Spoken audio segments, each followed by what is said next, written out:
I never imagined my 10th wedding anniversary would end with me in handcuffs, my wife crying beside me while flashing red and blue lights painted our living room walls. All because I gave her a gift, and the person who set it all in motion. A neighbor in fuzzy pink pajama pants holding a phone like a weapon screaming lies across the street.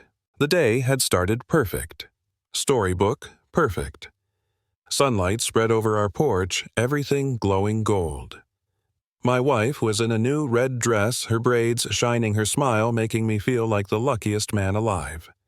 I'd saved for over a year for this moment, a beautiful antique amulet, gold with a deep sapphire in the center.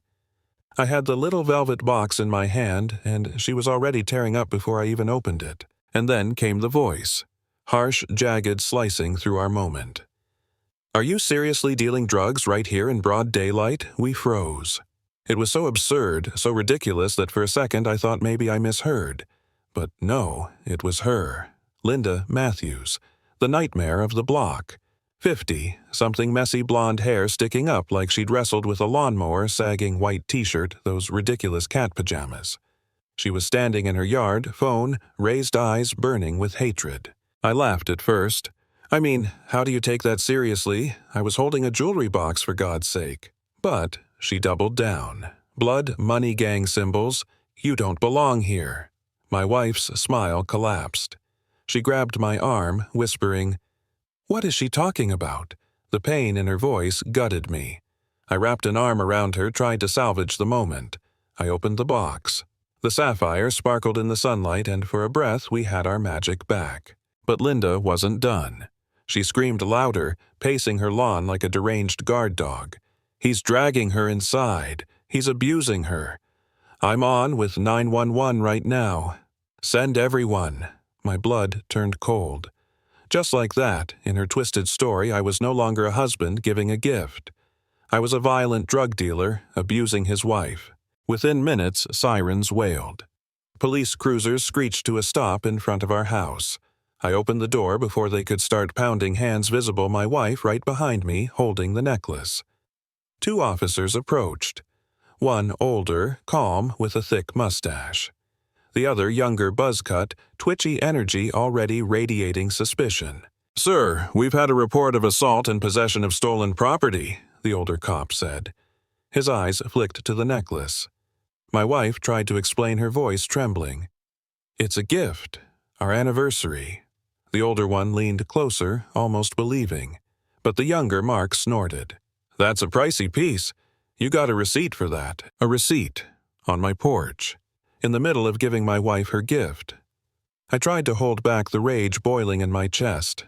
I said it was inside. That's when Mark stepped closer, puffed up, enjoying the power. "We'll need to accompany you. For officer safety.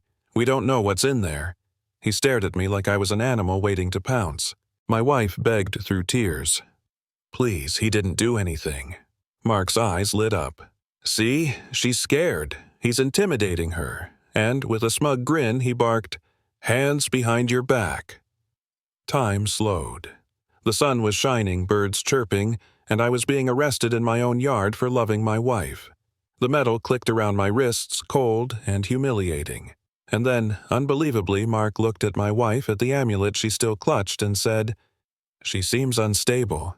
Take her too." We were processed like criminals. Fingerprints, mugshots, separate holding cells. I could hear her crying down the hall, and that sound, it hollowed me out. For the first time, I felt real despair. How do you fight a system that believes the worst about you before you even open your mouth? I almost broke. I sat on that hard bench with my head in my hands, wondering if I'd made a mistake moving here, wondering if maybe we should just sell the house, run from this poison. Maybe Linda was right. Maybe we didn't belong. But then I called James, my old roommate, now a defense attorney. He showed up with fire in his eyes. He listened, took notes, then slammed his pen down. "This is malicious. This cop had no probable cause. We're going to tear this apart. Not just get you out, we're going to own them." His certainty lit something in me. A flicker of defiance.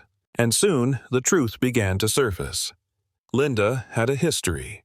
False reports, frivolous lawsuits, bankruptcies. a pattern of harassment stretching across states. Worse, our investigator caught her meeting secretly with a developer notorious for buying houses cheap after problems drove families out. It hit me like a gut punch. She wasn't just a bitter neighbor. She was part of a scheme.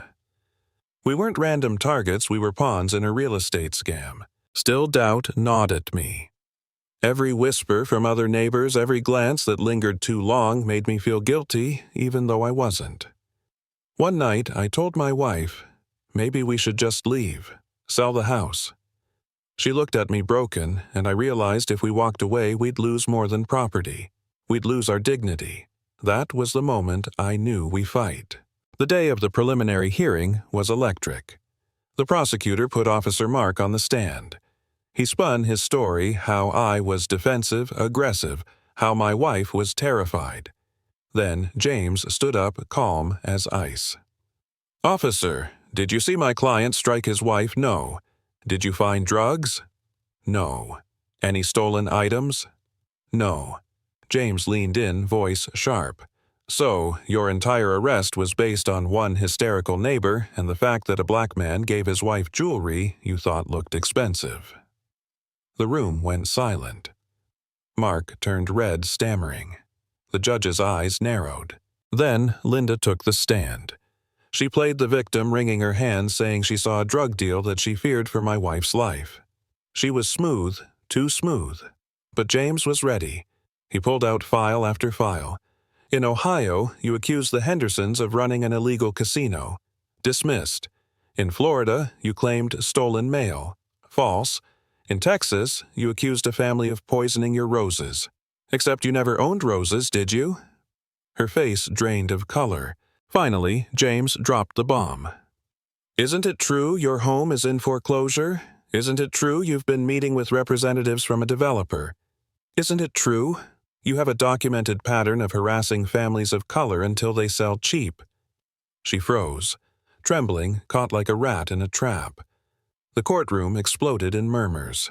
The judge slammed his gavel. All charges dismissed, with prejudice. Just like that, it was over. We were free. Linda's smug mask shattered in front of everyone. As she stumbled out, our paralegal stepped in front of her and the developer lurking in the back. "You've been served. Civil suit, defamation, malicious prosecution, conspiracy." The look on their faces was pure terror.